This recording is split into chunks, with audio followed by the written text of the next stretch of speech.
All India time. નમસ્કાર દર્શક મિત્રો. વડોદરા શહેરમાં નવાયાર્ડ, સયાજીગંજ, પ્રતાપગંજ, ગોરવાટી, પિતેર જેવા વિસ્તારોમાં ગેસની દુર્ગંધ ફેલાઈ હતી.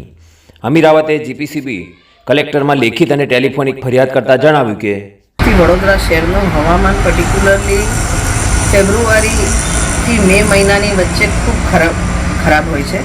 પ્રદૂષણની અનેક ફરિયાદ હોય છે. આંખોમાં બળતરા, ગળું ચચરે, આ રીતની ફરિયાદ પર્ટિક્યુલરલી નવાયાર્ડ, છાણી, ગોરવા વિસ્તારોમાં તો હોય છે.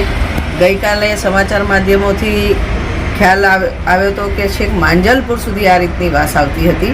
આજે બી એ જ ટાઈપનું હવામાન છે. પોલ્યુશન કંટ્રોલ બોર્ડમાં અમે ફરિયાદ બી નોંધાવી છે.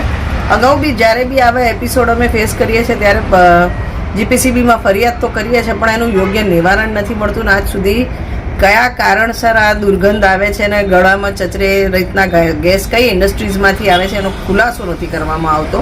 પોલ્યુશન કંટ્રોલ બોર્ડના અધિકારીઓ ઘણી વખત તો એવું થાય છે કે ફરિયાદ કરી અને વિધિન હાફ એન આવર એ હવામાંથી બંધ થઈ જતું, એઝ ઇફ એ લોકોને ખબર જ હોય છે કે પોલ્યુટિંગ ઇન્ડસ્ટ્રીઝ કોણ છે.